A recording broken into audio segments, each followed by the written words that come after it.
is New South Wales, and you're watching the Clever References. Alright. Hey guys, Ash here from the Clever References, here with another episode of MusoChatter. This one's a Grampian special, and on top of that, I think this is just the biggest MusoChatter we've had in general. But first things first, this episode of MusoChatter is sponsored by our new release, Tell Ben Kate. It's on Spotify, Apple Music, wherever you like your music. It's there, it's really cool, we worked hard on it, and I hope you like it too. Anyway, let's just jump into it. I think it's our biggest MusoChatter yet. Thank you, GrampiansMusicFestival, for making it happen. It's these New South Wales. Hey, how you doing? Good, thanks, man. How are you? I'm good. Please introduce yourself. My name's Jamie. I'm Will. Todd. Friendly Frank. Hey. So, what's it like bringing your show up here to the mountains, playing for the kids? Well, it was really lovely. We hadn't actually played in the Grampians before, so it was nice to come up and see it all and soak in the atmosphere. It's a lovely crowd out there. Yeah, true. How's it been like these days? Like, obviously, so I'll level with you. I was watching South Park, and I was watching South Park and just watching clips and stuff like that, and the Comedy Central thing kind of sort of popped up. Maybe you like these New South Wales. So I thought you guys were a TV show at first. We do have a TV show as well. Yeah. We have a mockumentary TV series on Comedy Central. Yeah. So, I don't want to make it about the TV show or whatever, because you're obviously past that, because let's just talk about what's next. Sure. So, what's it like being in a band, writing the material, and having to do the TV show also? Obviously, you don't have that restriction this time around. Well, it's always hard balancing two projects, but we love both equally. Yeah. And we tend to, if we're doing music, we focus on the music, and if we're doing the TV show, we focus on that, so. Sure. But sometimes you're sort of juggling, Yeah.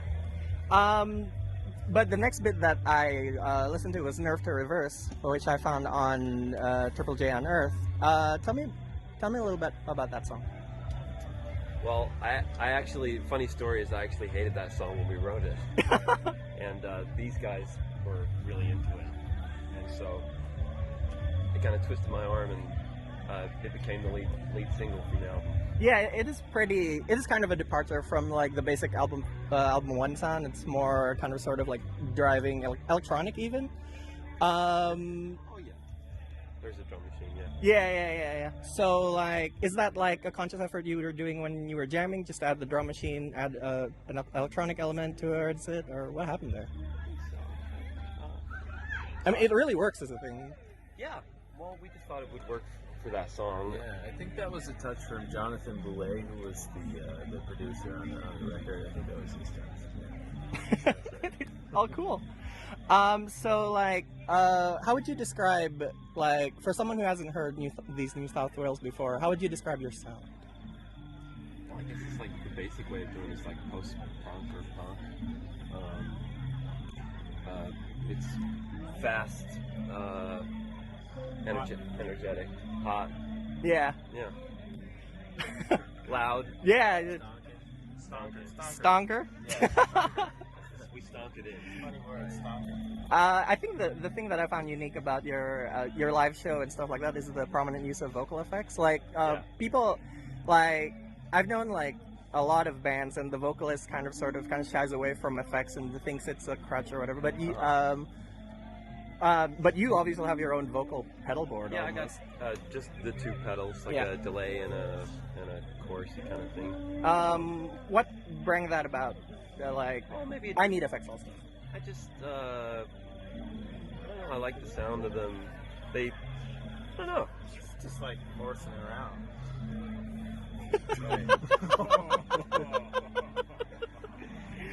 All right. So let's move to the rhythm section for a bit. So what happens in songwriting is does one person come in with a song and then you figure it out, or does how's the songwriting usually? Well, gee, that's a really great question. I would say that usually Todd or Jamie comes with like a stump of a song, and then we kind of flesh it out from there. But sometimes they happen spontaneously. Yeah. A lot of the time in the room when we're just all together, a song will pop out as well. We tend to vary it. Yeah. You, up there, it seems like you're kind of sort of embodying like a frontman character almost. Is that like, is that something that comes naturally to you, or like was it a conscious effort to like make it a show? I don't really know. I mean, like, I love, for what it's worth, like, I love the live sound and stuff like that, you know what I mean? Yeah, it's a lot. So, like, what's next for you guys? Well, we're writing at the moment. Okay. Trying to put some new material out at some point. Yeah. In the not too distant future. Awesome. Yeah. Touring? No? No. We have a show in Sydney in 2 weeks. Working on the new shit. on the new shit. Yeah. All right. So, is there anything you want to say to like these New South Wales fans that's anticipating new material and stuff like that? Well, big thank you for listening. Big thank you for coming to the shows. You know, without you guys, we are nothing. We're toast. We're just like we love everyone who comes to the shows, buys the merch, and listens to the music, and watches the show. Shout out if you're watching the show. Keep watching. Yeah. All right. Thank you very much for this interview, guys. Thank you. All right. Oh man, I was so nervous for that. I wished I asked better questions. I'm sorry. Anyway, here's them live performing In the Light of Day, which is one of my favorite songs of theirs. Here it is. Thank you. That is our band name. Thank you very much. I call these New South Wales. We're from Sydney, but we live in Melbourne now. Cool story, huh? Sometimes you've got to give a bit of background information so you get the full picture. Don't want people making their own assumptions.